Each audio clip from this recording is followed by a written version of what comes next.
अच्छा, एक बात सुनो। आज मैं तुम्हें तुम्हारे स्वास्थ्य से संबंधित कुछ बातें बताने वाला हूँ। सबसे पहले जब तुम सुबह उठते हो तो उठते के साथ ही 1 गिलास पानी ज़रूर पिया करो, कम से कम 1 गिलास। अगर तुम उससे ज़्यादा भी पी सकते हो तो पियो, उसमें कोई पाबंदी नहीं है और पानी नुकसान नहीं करेगा। लेकिन हाँ, कम से कम 1 गिलास पानी तो तुम रोज़ पियो। जो सुबह का पानी होता है वो तुम्हारे पूरे दिन को स्वस्थ रखता है, तुम्हारे पूरे दिन की दिनचर्या को बहुत तरोताज़ा रखता है। इसलिए सुबह का पानी लो। उसके बाद याद रखो कि तीनों समय का भोजन, हमेशा इसको नज़रअंदाज मत करना, क्योंकि मैं तुम्हारे स्वास्थ्य को लेकर बहुत चिंतित हूँ। मैं नहीं चाहता हूँ कि तुम्हें स्वास्थ्य से संबंधित कोई परेशानी हो।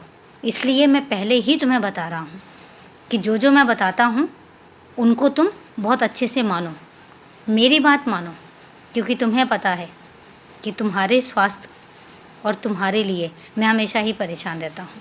तो तीनों समय का भोजन समय पर लो और अच्छे से लो।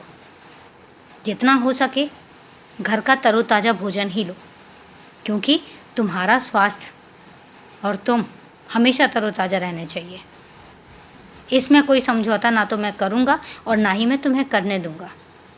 अरे आज बस ऐसे ही बैठे बैठे ध्यान में आया कि आज मैं तुम्हें तुम्हारे स्वास्थ्य के लिए बात करते हैं, तुम्हें बताता हूँ, क्योंकि कई बार तुम बहुत लापरवाह हो जाते हो, अपने लिए लापरवाह हो जाते हो। बाकी सबका तो तुम बहुत अच्छे से ध्यान रखते हो, लेकिन जब बात तुम्हारी आती है तो तुम थोड़ा सा लापरवाह हो जाते हो। अब तुम लापरवाह हो सकते हो, पर मैं तो तुम्हारे स्वास्थ्य को लेकर लापरवाह नहीं हो सकता ना। मुझे तो तुम्हारा ध्यान रखना है ना। इसलिए मुझे लगा कि मुझे आज तुम्हें बताना चाहिए, और मेरी बात को तुम पता है बहुत अच्छे से मानोगे, और इसलिए मैं तुम्हें आदेश दे रहा हूँ कि तुम मेरी बात मानो और अपने खाने पीने का और सुबह के पानी का याद रखना। सुबह हो सके तो थोड़ी सी उदी उस जल में मिलाकर पीना, अब वो और भी तुम्हें स्वस्थ रखेगी। तो चलो, आज के लिए बस इतना ही। आज मुझे तुम्हारे स्वास्थ्य की चिंता थी, तो इसलिए मैं तुमसे आज ये बात कर रहा हूँ। अपना ध्यान रखो और हमेशा स्वस्थ रहो।